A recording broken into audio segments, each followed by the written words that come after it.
দেশের মানুষ যে যেখানে আছেন, যে প্রান্তে আছেন, আপনারা প্রত্যেকে বাইরে বেরিয়ে আসুন, আপনার রাস্তায় নেমে আসুন, বিক্ষোভে অংশগ্রহণ করুন এবং আগামী কালকের মধ্যে যদি সমন্বয়ক সকলকে এবং সকল শিক্ষার্থীকে তারা যদি বাইরে বের করে না হয়, তাদেরকে যদি নিরাপদে ঘরে পৌঁছে না দেওয়া হয়, তাহলে আমরা আরো কঠোর কর্মসূচিতে যাব।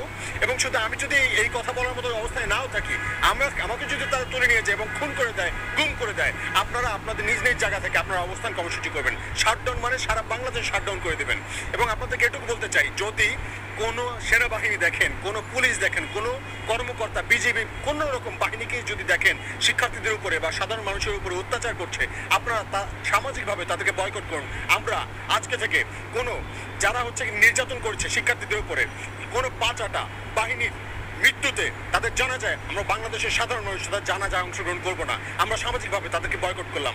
এবং আপনারা প্রত্যেকে যদি কোনো শিক্ষার্থীকে তাদের এলাকায়, গ্রামে, গঞ্জে, পাড়ায়, মহল্লা থেকে তুলে নিয়ে যেতে চায়, গণগ্রেফতার করতে চায়, আপনারা গ্রামবাসীরা সবাই মিলে প্রতিহত করুন, মহল্লাবাসীরা সবাই মিলে প্রতিহত করুন এবং এলাকাবাসীরা সবাই মিলে একসাথে ছাপিয়ে পড়ুন এবং শিক্ষার্থীদেরকে আপনারা রেস্কিউ করুন। এবং মনে রাখবেন, শুধু শিক্ষার্থী নয়, প্রত্যেকটা শ্রেণী পেশার মানুষকেই হচ্ছে এখন টার্গেট করবে এবং আপনারা সবাই সম্মিলিতভাবে এটাকে প্রতিহত করুন। যদি আমরা আজকে চুপ হয়ে যাই, আমরা যদি কোনোভাবে ভয় পেয়ে যাই, তাহলে আপনাদেরকে মনে রাখতে হবে আপনাদেরকে কিন্তু অনেক সন্তান হারাতে হবে।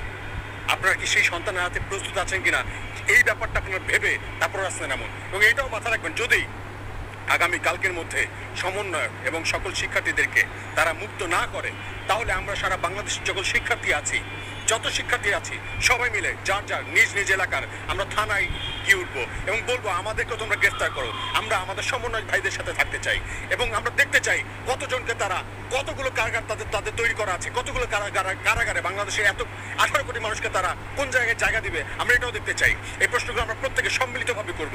এবং যদি আমি কোনো রকম কথা বলার অবস্থায় না থাকি, আপনি দাঁড়িয়ে যাবেন, আপনার পর যদি কেউ না থাকে আপনার ছেলে দাঁড়াবে। আমরা কোনোভাবে আমাদের আন্দোলন আমরা প্রত্যাহার করছি। আমাদের আন্দোলন চলছে, আমাদের আন্দোলন চলবে। জনগণের আন্দোলন চলছে, জনগণের আন্দোলন চলবে।